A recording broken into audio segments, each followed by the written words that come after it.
Simple question on behalf of Indian fans. Why is India recurringly crumbling in away tests, especially outside the SENA countries? It's such a simple question, and I completely understand where you're asking this from. But with adversity, the one thing Team India have done well over a period of time is bounce back from it as well. And that's what I expect from this Indian team, to put up a very strong performance in the next test. But yes, it will be a worry that India at times are just crumbling for a score which is way below par. They are a proper batting unit. They have a lot of talent. They have a lot of skill. What was lacking today was probably a bit of belief and a bit of application. Yes, we were behind the game. The moment they got ahead of us, things was always going to be hard for us. But that's where good batsmanship, good attitude, good belief about what you want to do around how you need to be playing in these conditions should come through. Today it didn't. It was just one of those days where nothing worked for India. But also give a lot of credit to how well Nandre Berger bowled. I thought he hit some great areas, used the angle of coming around the wicket and kept it at the stumps, the odd ball straight in, got a couple of full ones to get Shreyas and Shubman Gill, both Nandre Berger and Marco Janssen.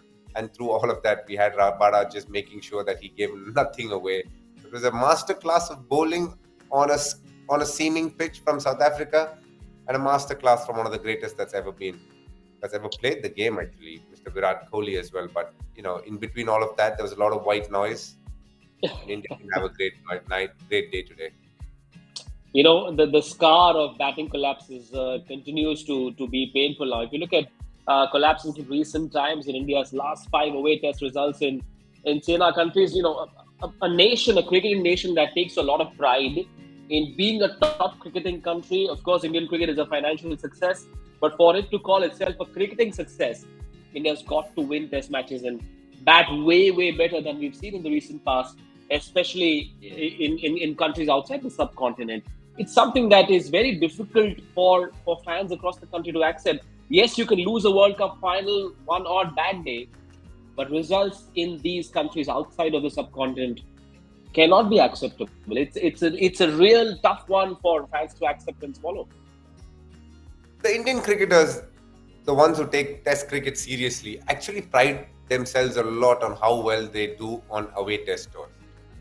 India is coached by one of the greatest players the country's ever had in touring abroad, Rahul Dravid. He probably has a record that most players around the world are envious of. He's been someone who's very consistent.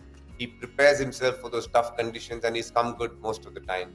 So they have a solid coach who believes that doing well abroad determines how good a cricketer you are. So today's loss will hurt them bad. They didn't apply themselves. It was a meek surrender. They played some very ordinary shots, and they will all go back, look deep down and say, you know what, we are better than this, and they'll come back stronger. I have no doubt about it. But for the performance, if you have to talk about it today, it was one where South Africa obviously hit the right lengths, knew what to do on a Centurion pitch, and a pitch where the Indian batters didn't have a clue as to how to counter the extra bounce that was happening, because almost most balls that bounced extra got the top of the bat, the shoulder, and at times when that didn't happen, they had pushed the batters back enough that they weren't willing to come on the front foot, and the straight full one in many ways was completely missed by the batters as well. So it was one where they exposed a few technical frailties of the Indian batsmen, and that would hurt. But overall, a terrific performance from Team South Africa.